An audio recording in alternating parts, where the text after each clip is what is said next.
What up, people? It's your boy T Wales from B&B Sports Cards, the card shop of the 757. We got something special for you today on day 11 of VLOGMAS. We're going to introduce you to one of the most eccentric characters here at the shop. Enjoy the interview.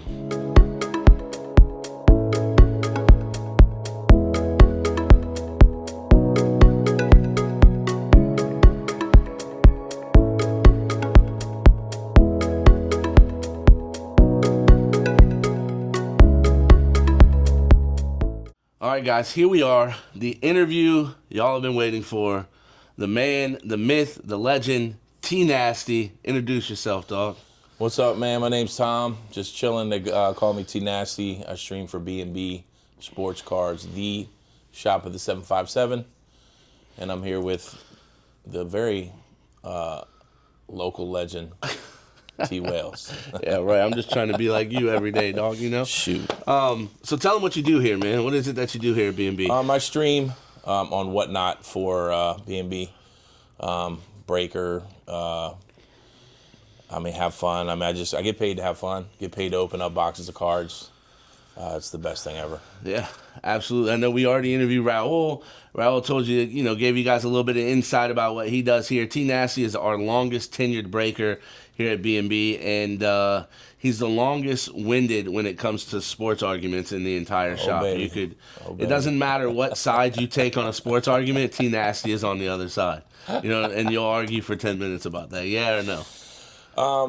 Usually about 20 minutes in, I realized I was wrong 15 minutes ago, but I'm just here to see what you got to say. So, yeah, let's do it. Let's have fun. All right. So give him a little bit of information, man. What separates a good breaker from maybe a breaker that's not so successful in the industry? I think it's like anything else. Like, it's about how you talk to your people, how you take care of your people. Yeah, it's pretty easy, man. When you got good people that come through, it's like you're just kicking it with the fellas, and it's not hard to take care of people. I've been in customer service and sales for through my life, so yeah, that kind of kicks in a little bit too. But other than that, man, you're talking sports, and you just got to be respectful, which is pretty much in everyday life.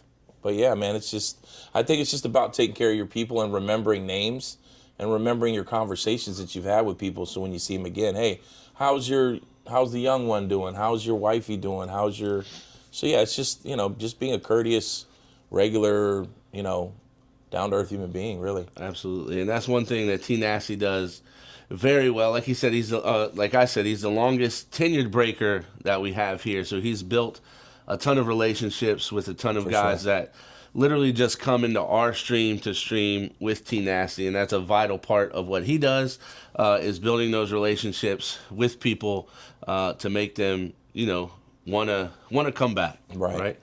So what's your favorite? We'll get into some of your favorite boxes to open here in a little bit, but as far as sports are concerned, right? What's your favorite sport that you're able to rip open, whether it be basketball, football, baseball? It used to be just football primarily, but as I ripped more and more baseball, it kind of took me back to my childhood. It seems to be a little deeper, but it would have to be still football and then baseball followed. I like to rip anything, really. But yeah, football and baseball are a little more fun than, say, basketball sometimes. It just seems like basketball seems to be a little trailing a little bit, but yeah, for sure. And that could be turning the corner soon, right? Because basketball just came. Topps just took over the license for basketball, so some really good Topps products are coming out, which we have plenty of here in the store. So stop by and grab yourself a Topps Chrome basketball box. What's a lesson? What's some advice you could give somebody that may be new to breaking? Not necessarily doing what you do, but somebody that's coming on a stream to figure out, like, hey, what is this, right? Like, what am I doing here? What am I spending money on? What's a lesson you can give somebody that wants to get into the breaks? First and foremost, just be there for fun first. If you're there trying to get rich quick, if you need to get rich quick, it's not happening. You know how that works. Yeah. When you need it, it don't come.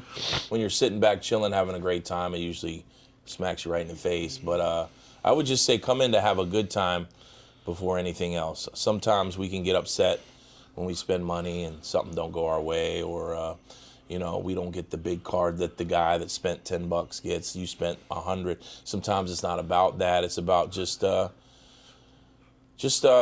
that you're doing this as a pastime, you're just doing this to have fun. I mean, that's what I want everybody to know. Once it starts to get to the point where you start yelling and hollering and cursing and, oh man, then it might be time, I'd say, take a break or not do it as much. But for the most part, as long as you can just take it as an extracurricular activity, then I think you'll be just fine. Absolutely. I think that's a good point to make. I mean, once you really get into breaking, at the end of the day, if we're being honest, it's a form of gambling, For right? sure. Because For sure. you're putting money into something that you don't know. Yeah, 100%, no guarantees, no nothing. That's why when you hit, it's the biggest high of them all. Right. And when you don't, I mean, I've seen. Yeah. And I know. I know that happens unfortunately all the time. We kind of talked about that in Raul's interview. Obviously, we're all human, right? And For sure. we build relationships with these people that come into our streams, and we don't want to see them spend a ton of money and not walk away with anything, right? But how do you handle something like that, right? Well, first of all, I'm the biggest cheerleader. You could spend $1 in my stream versus spending $20 in my stream. I'm your biggest cheerleader. Once I'm ripping these cards open, guys, I want y'all to go to the moon and back, man, like for real. But if people are being a little rude, I eat it up, man, because it's just part of the job, man. You know what I mean? Like, I get paid from what you guys bring to us. Like, you coming in and spending money is how I make money. You know what I mean? So at the end of the day, as long as you're not, going crazy with it, I can, I can sympathize, because I get in breaks too myself. So I understand how you can get a little bit salty about it. And as long as you're not going extra and above and beyond with insults, I'm fine with, hey, brother, I get it. Or, sometimes you throw them a card, Sure. Like, hey, brother, I know you've been in here for the last 5 days and I know you haven't hit anything. Yeah. What's your team? Here you go, brother. Yeah. Just, little things like that. But yeah, if people are being rude, either just, hey, chill out, brother, it's all good. Hey, maybe I'll give you a free stasher pass or something on the next one. Or, hey, maybe it's time to take a break. Or you just got to be a human being. Be realistic. Yeah. And we don't ever want to see dudes get angry or upset over not getting what you're paying for, I guess, is the way to put it. Absolutely. And that's one good thing that we really pride ourselves on in here, especially. For sure. And how we separate our stream from other streams is that, people like T Nasty, who, he works hard for his money as well, but he doesn't mind taking a couple dollars out of his paycheck to buy somebody a card in the shop and send it to them, right? If they've been in there all day and really haven't hit the way they should. But that's the way you take care of your customers, going above and beyond with stuff like that. So let's get into some of your favorites, man. What is your favorite product to break? No matter what sport, what's your favorite product? Well, being that Topps is coming out with all the licensed football again, normally it'd be Phoenix football is one of my tops. Obviously, I love Bowman Chrome. I love Bowman Chrome baseball as well. So these things are all going to be coming out for football and basketball coming down the pipe. So for me, it's a mixture of things. You have a lot of products like, say, Absolute Football that's like $700 a box. We all know that the kabooms and stuff, so chasing that stuff is fun. But at the end of the day, reality is I can't buy a lot of $700 boxes. So for me, stuff like Contenders, stuff like Phoenix, things that are affordable, but yet you can still come back with some hits. Sure. And it makes sense. And sometimes, it's kind of like, hey, I can't afford the Porsche. We all like the Porsche, but we're going to have to go with the Camry. You know what I mean? Because it just makes more... Nothing wrong with a Camry at all. Camry you can have great memories in a Camry. Not going to be Porsche memories, but there definitely can be some good Camry memories.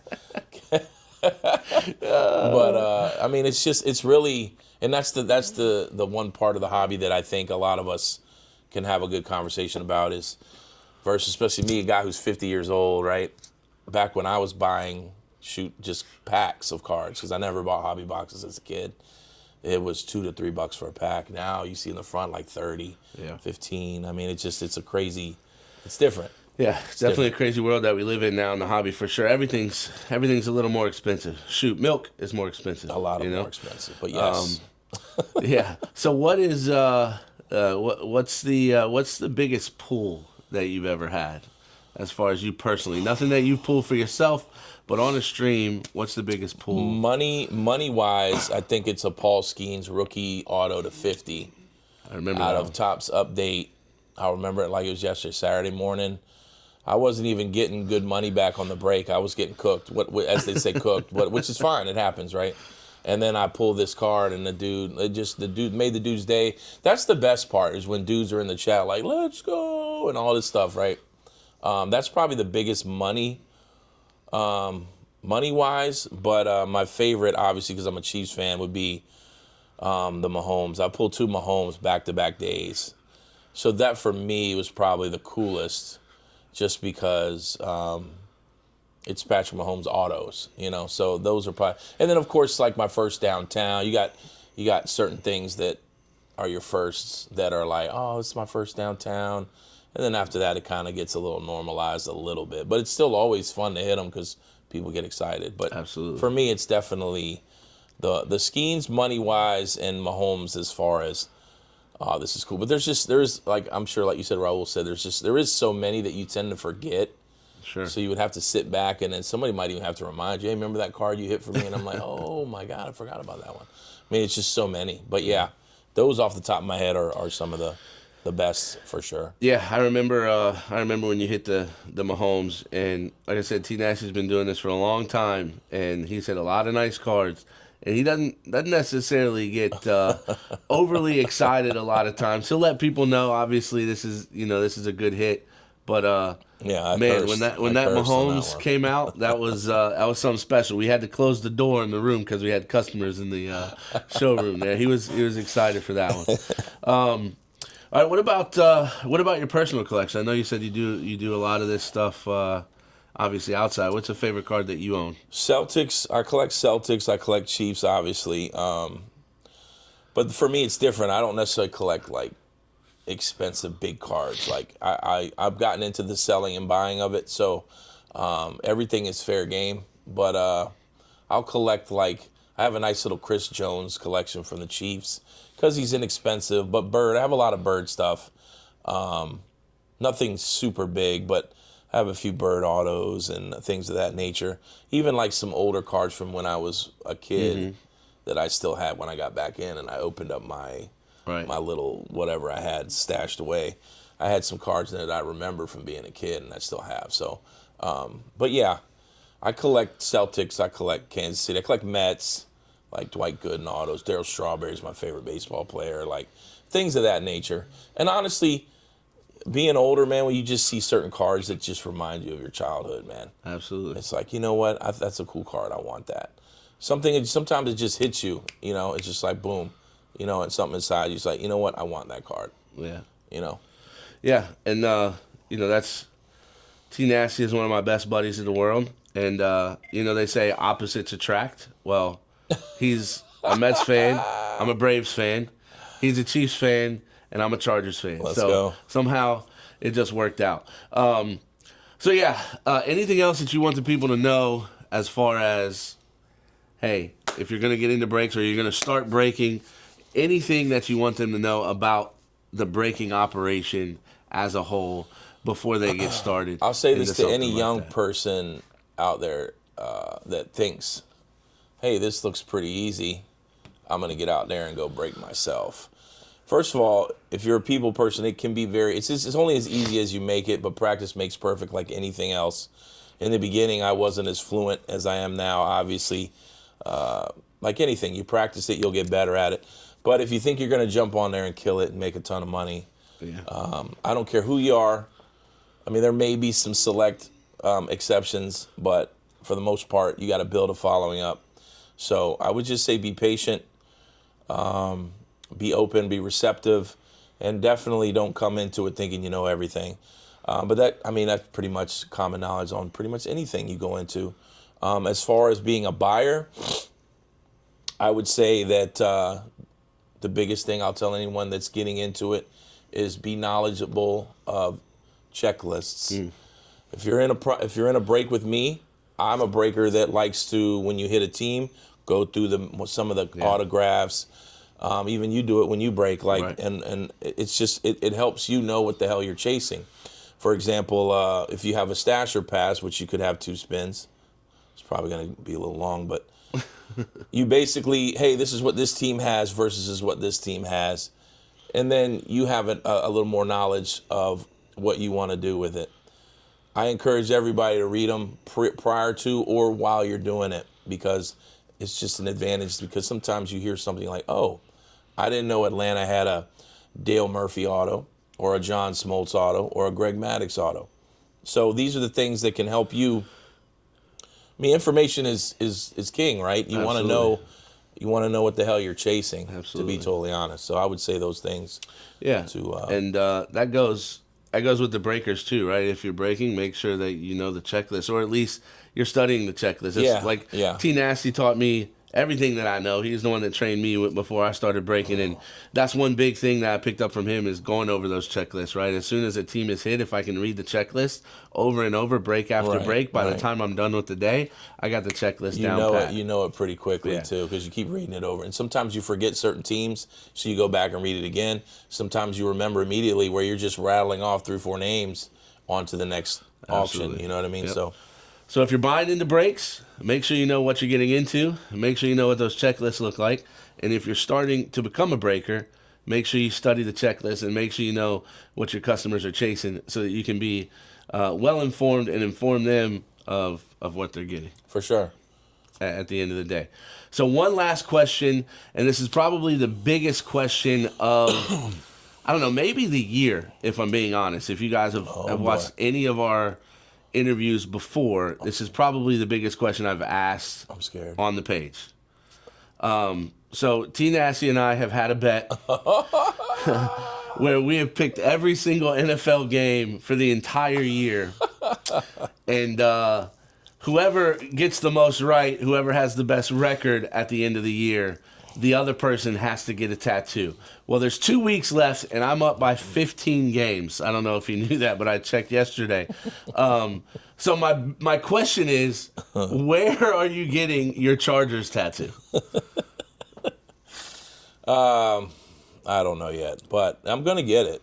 I'm definitely going to get it. I'm a man of my word. But a lot of pressure, a lot of cheating, a lot of like just guys in the shop won't leave me alone. Like put me under pressure to make picks under duress. Yeah. So I haven't been my normal self. Sure. As far as the picks go. But yeah, bet's a bet.